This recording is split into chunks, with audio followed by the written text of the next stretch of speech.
Hello, everybody. Yesterday we worked with working with operations with integers and remembering those integer rules for when we're adding, subtracting, multiplying, or dividing positive and negative numbers.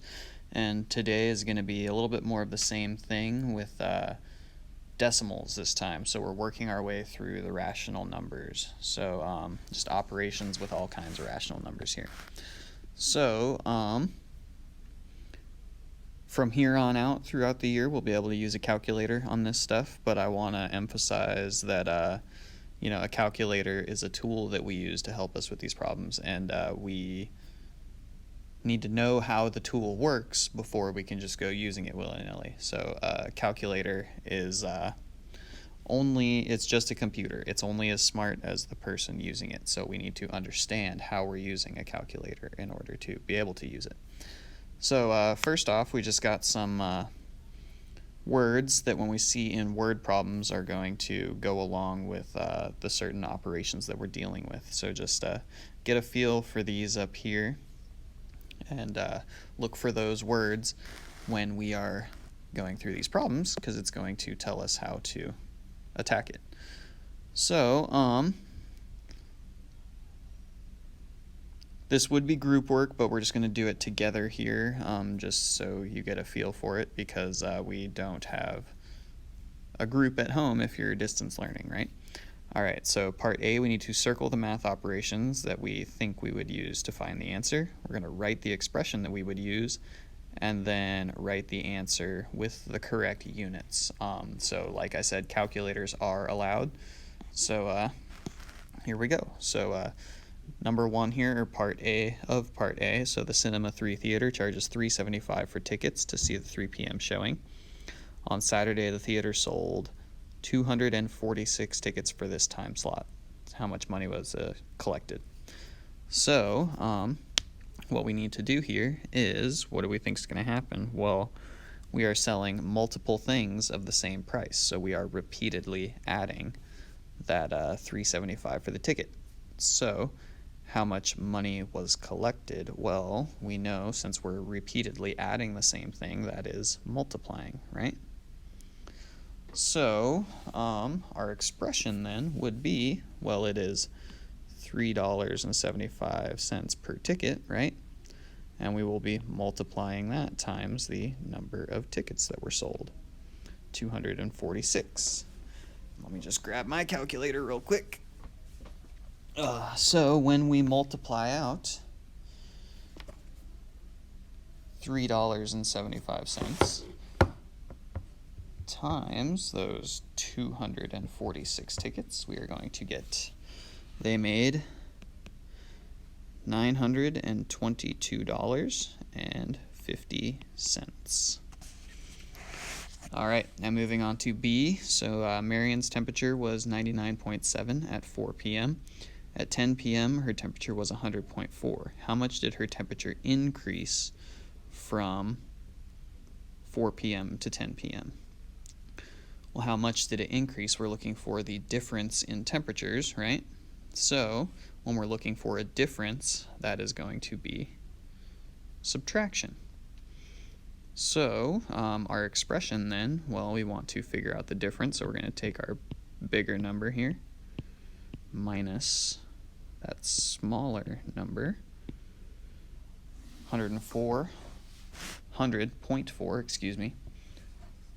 100.4 minus 99.7 is going to give us, that was a temperature difference of 0.7 degrees Fahrenheit. All right, moving on.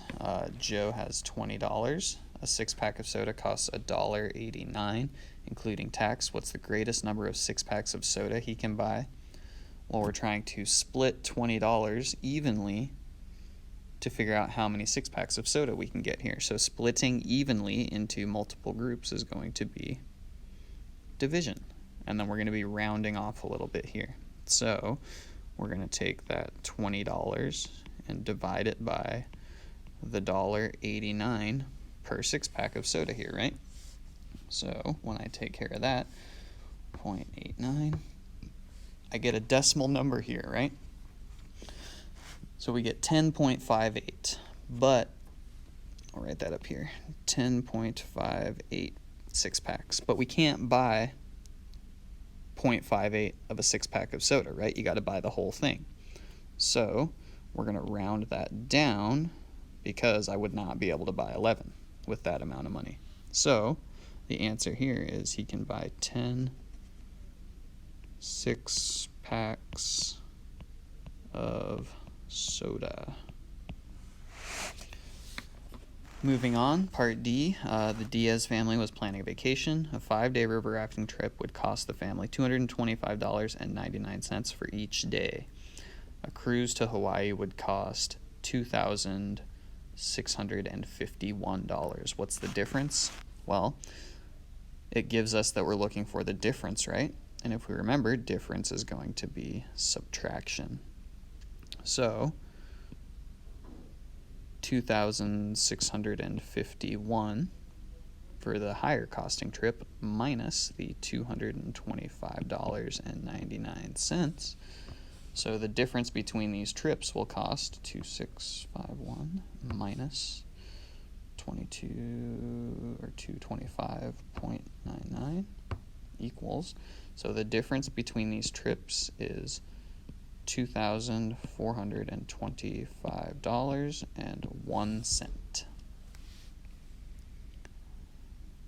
All right, 4 friends bought a movie and some snacks for $17.68.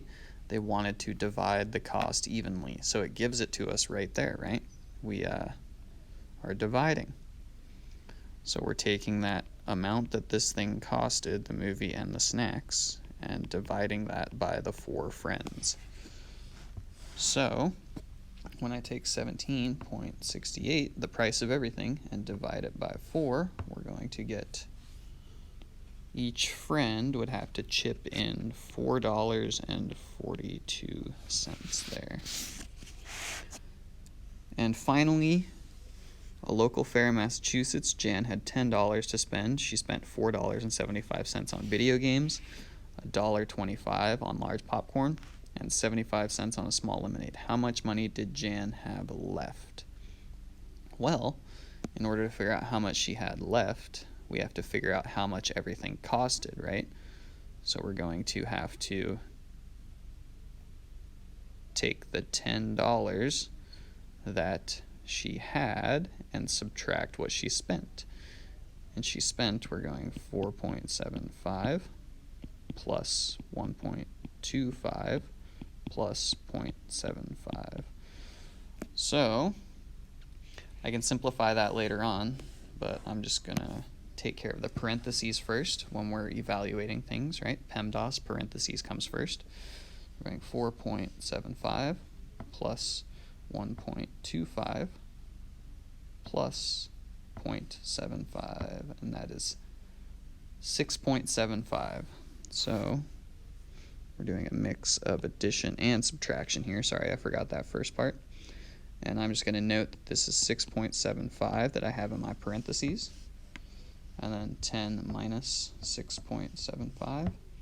So how much money will she have left after all this is spent? Well, it looks like when I add up those things and subtract it from 10, she has $3.25 left.